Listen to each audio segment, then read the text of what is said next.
Hello అండి. కొత్త వాళ్ళు కూడా ఈజీగా పర్ఫెక్ట్గా కుట్టుకోగలిగే హ్యాండ్ మోడల్ ఇది. చూసారు కదా ఎంత నీట్గా వచ్చిందో.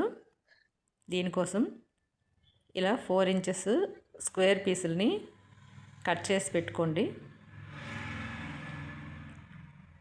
ఇలా ఈ స్క్వేర్ పీసుల్ని ఇలా డబుల్ ఫోల్డ్ చేసి ట్రయాంగిల్ షేప్లో ఇలా స్టిచ్ వేసుకోవాలి.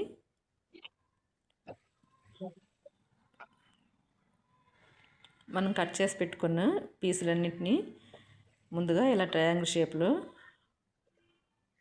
స్టిచ్ చేసి పెట్టుకోవాలి. ఈ బ్లౌజ్కి శారీ గ్రీన్ కలర్లో వచ్చిందండి, అందుకని గ్రీన్ పీసులను కూడా దీంట్లో యాడ్ చేశాను. ఇలా ట్రయాంగిల్ పీసుల్ని రెడీ చేసుకున్న తర్వాత మనం కట్ చేసి పెట్టుకున్న హ్యాండ్కి చివరిన ఒక 1/2 ఇంచు గ్యాప్లో ఇలా ఒక గీత గీసుకోవాలి. ఇది స్టిచ్చింగ్ లైన్ అన్నమాట. హ్యాండ్కి ఈ చివరిన 2 ఇంచుల దగ్గర ఒక మార్క్ చేసుకోవాలి. ఇది మనం హ్యాండ్ జాయింట్ కోసం మార్క్ చేసుకున్నాము. మనం కట్ చేసి పెట్టుకున్న ఈ ట్రయాంగిల్ పీసుల్ని మనం 1/2 ఇంచు దగ్గర గీసుకున్న గీత పైన పెట్టి ఇలా ఒకదానిపైన ఒకటి పెడుతూ స్టిచ్ చేసుకోవాలి. ఇలా మనం కట్ చేసి పెట్టుకున్న ఈ పీసుల్ని ఒకదానిపైన ఒకటి పెడుతూ చివరి వరకు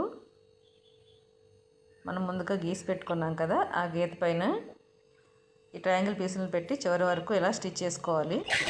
చివరి 2 ఇంచుల దగ్గర ఒక మార్క్ చేసుకున్నాం కదా, అక్కడ వరకు పెట్టి స్టిచ్ చేసుకోవాలి. చూసారు కదా. ఇప్పుడు మెయిన్ ఫ్యాబ్రిక్ని తీసుకొని దానిపైన ఇలా మనం ఆల్రెడీ స్టిచ్ చేసుకున్న డిజైన్ ఇలా మిడిల్కి వచ్చేలాగా పెట్టి మనం ముందుగా స్టిచ్ వేసుకున్నాం కదా, ఆ స్టిచ్ పైనే ఇలా మెయిన్ ఫ్యాబ్రిక్ని లైనింగ్ ఫ్యాబ్రిక్ని కలుపుతూ మరో స్టిచ్ వేసుకోవాలి. చివరి వరకు ఇలా స్టిచ్ వేసుకున్న తర్వాత లైనింగ్ పైన మరో టాప్ స్టిచ్ వేసుకోవాలి.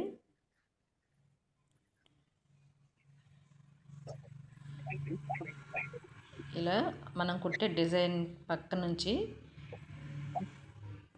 లైనింగ్ పైన ఒక టాప్ స్టిచ్ ఇలా వేసుకున్నామంటే ఇది చక్కగా ఫోల్డ్ అవుతుంది. చూసారు కదా, నీట్గా ఫోల్డ్ అయింది కదా. ఇప్పుడు మెయిన్ ఫ్యాబ్రిక్ పైన ఒక టాప్ స్టిచ్ ఇలా వేసుకోవాలి.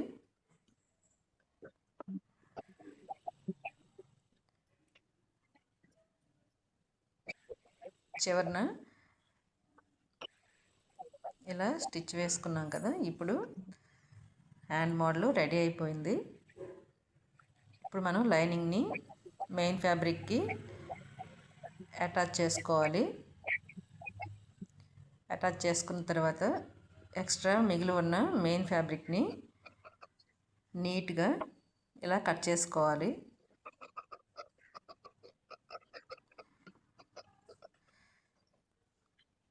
చూడండి ఎలా నీట్గా పర్ఫెక్ట్గా వచ్చింది కదా. కొత్త వాళ్ళు కూడా దీన్ని ఈజీగా స్టిచ్ చేసుకోవచ్చు.